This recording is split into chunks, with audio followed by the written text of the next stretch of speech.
Chapter 17. The narrow highway was empty and quiet as Hector warmed up Chromefoot's engine. He had the impulse to check his phone. This impulse had been with him throughout their stay at the lake, even though his phone hadn't had reception in days. He sat down and unlocked the device, anyway, feeling determined to check it. A group of cattle were across the divide of highway lanes, grazing on a tall grass slope of the mountainside. Driving was easy. It felt good to be back with Chromefoot and headed for home. Frankie looked out the window, lost in the expanse of land beyond her side of the Crown Victoria. The view was vast with trees and jagged red rocks, all rising and falling like waves forming and breaking in an ancient ocean. In the distance beyond the red rock, the high desert mountains rolled beyond the southern horizon. The hours passed as Hector drove and Frankie slept. She turned from the window and looked to Hector, who was floating along the highway with the ease of Chromefoot's boat-like suspension. Crossing a cattle guard filled the car with a brief zap. Hector's fingers gripped the wheel tightly. He was silent and tranquil as he accelerated to a faster speed once they'd exited the winding mountain. The highway soon became long straight lines flanked by white and red sandstone cliffs and ledges. Junipers were scattered beneath the rock formations that were shaped by the wind and rain over more years than Hector could comprehend. After the first 2 hours, Frankie shifted to sit up and stretch before unlocking her phone. "You want to pull over and take some photos?" Hector asked in a satisfied voice. "I have to talk to you about something, okay?" she said after shifting to face Hector. "Sure," he responded. "This has been a really special trip, Hector. I know, it really has, and I have you to thank for giving me the push to make it happen. Just hang on real quick," she said, shifting her posture to dilute her hardening speech. "Oh, okay, cool. Is everything okay?" he asked. 6 months ago, I got out of a long, shitty relationship. Basically a marriage," she said. "Okay," he said with his eyes on the highway. "And pretty much right after that ended, I started dating someone else." "Okay, so a rebound guy? Is he still around?" "It's a girl. Vinia. She's a friend of Jules."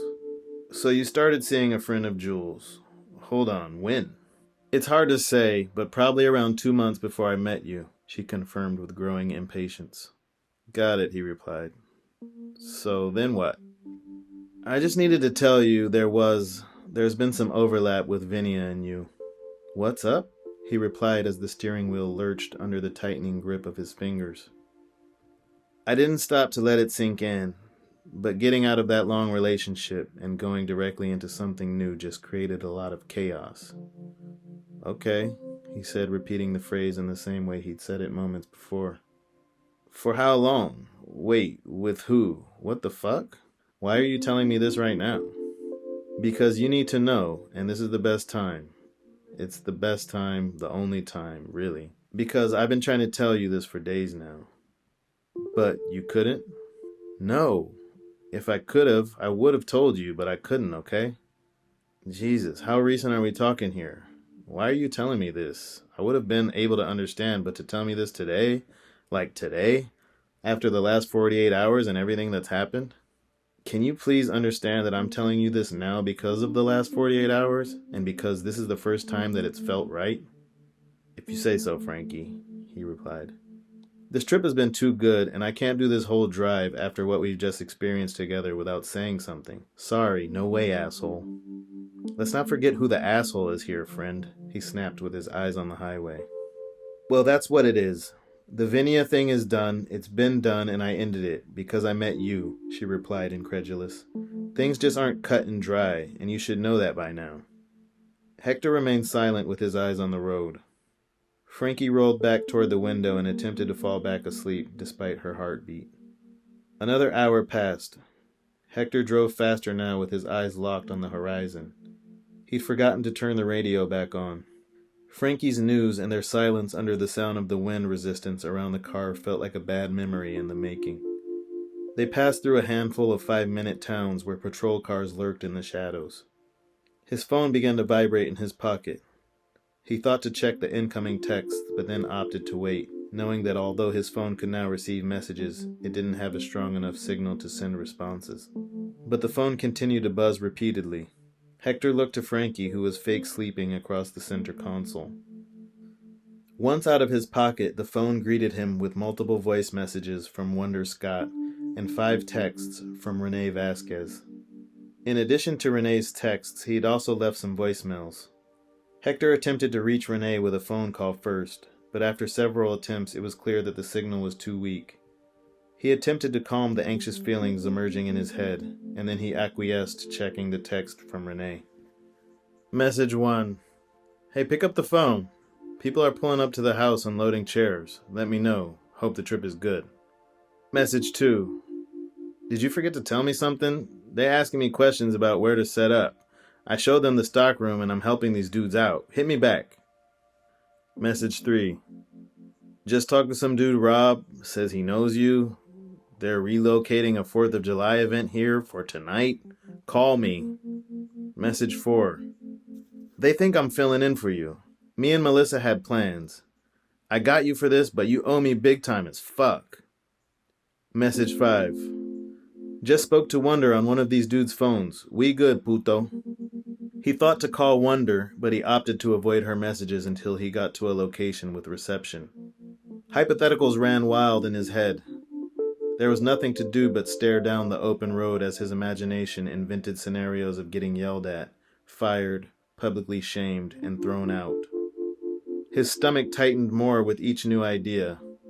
Eventually, the back-and-forth battles in his imagination started to affect his intestines, and he exited the freeway. Hector didn't want to wake Frankie. They were less than halfway through the long drive, and he wanted her to sleep, or fake sleep, through as much of it as possible. He could get fuel, use the bathroom, and find some energy drink that struck the right balance between synthetic and delicious. Frankie yawned across the green and wood-grain center console as Hector shut the driver's side door. He managed the gas pump while Frankie walked to the convenience store with rigid intensity.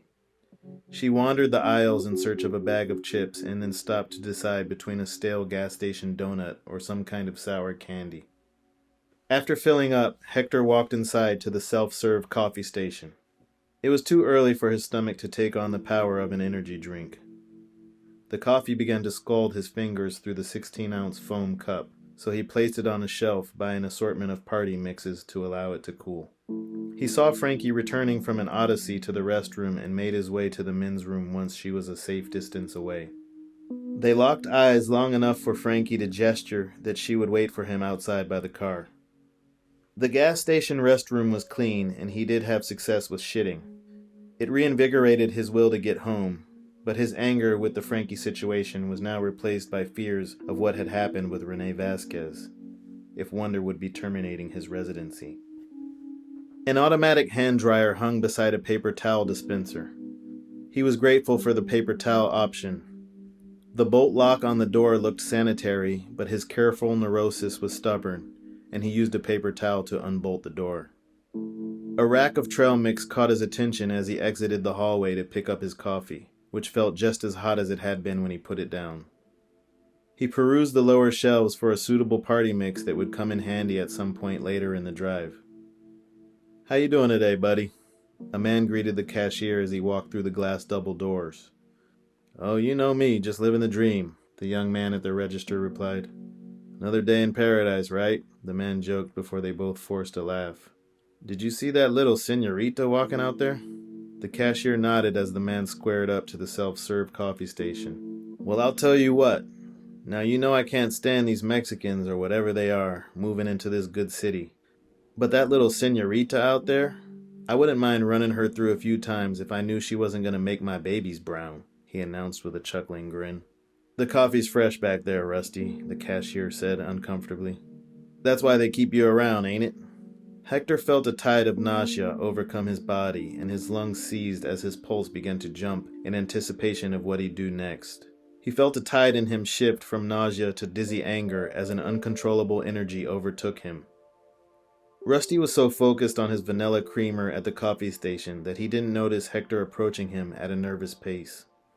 The creamer-to-sugar ratio in Rusty's foam cup was very important to him, and as a result, he neglected to anticipate the hot coffee firing from Hector's to-go cup in his direction at nearly point-blank range.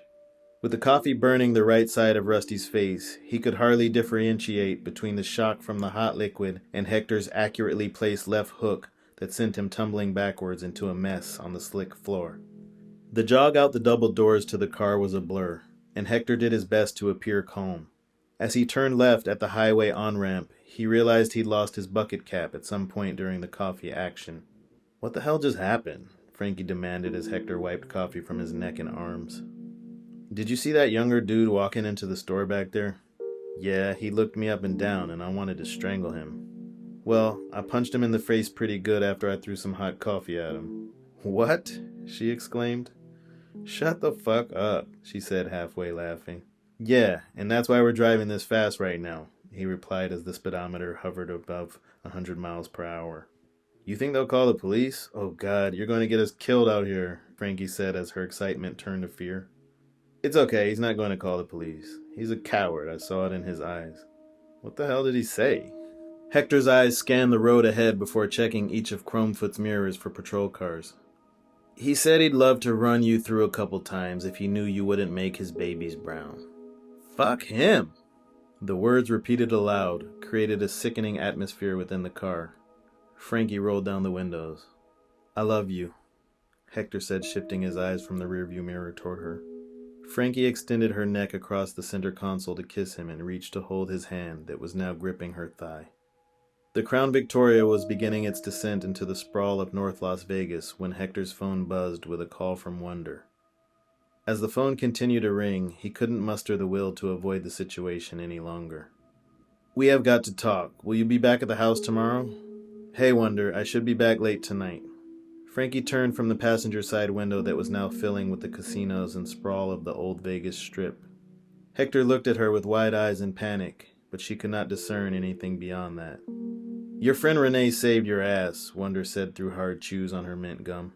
Hector was nervous about the hard chewing on the line, but he knew that if she was chewing gum, then she wasn't smoking, which was a good sign. "I know he did. I didn't have reception, and he just stepped in and handled it without any help." "Where on earth did you go? Utah? What's in Utah?" "I had to do something important for my family. It couldn't wait, and I knew Renee would be fine to watch the house. He knows it better than I do." "Does he now?" "I don't understand what happened with the event, and I sincerely apologize for not letting you know I'd be gone, Wonder. The first thing I'll ask you to do as your director is please delete the voice messages I left, okay?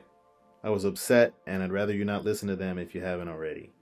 Hector restrained an oncoming feeling of relief long enough to respond to her calmly. "Okay, I will. I had meant to reprimand you about leaving without notice while having the random pal watch the house, but I've been told by a handful of people that your friend was rather incredible to work with. A few of those people also mentioned his expertise of Ocean Green history. One of them said his knowledge of the place even surpasses the expertise of Martin Andreas, and maybe even Rob Sanderson." "He knows that house," Hector confirmed. "But he's not the summer Ocean Green resident, Hector. He can't live there. This is what we need to talk about tomorrow." "I understand," Hector said respectfully. "He doesn't need to leave today, but that's why I need you to delete the voice messages I left." "Why?" "I just yelled more than I'm comfortable with, and I demanded Renee exit the house immediately." "Ah," Hector replied. "So please, Hector, everything worked out fine, and I just need you to delete the messages. They're below my professional standards." "I'm deleting the messages right now. They're all gone." Frankie shook her head at Hector's obvious lying. "Good," she replied dryly. "Drive safe. I'll see you tomorrow." "Thank you, Wonder," he replied. "Over and out, Hector."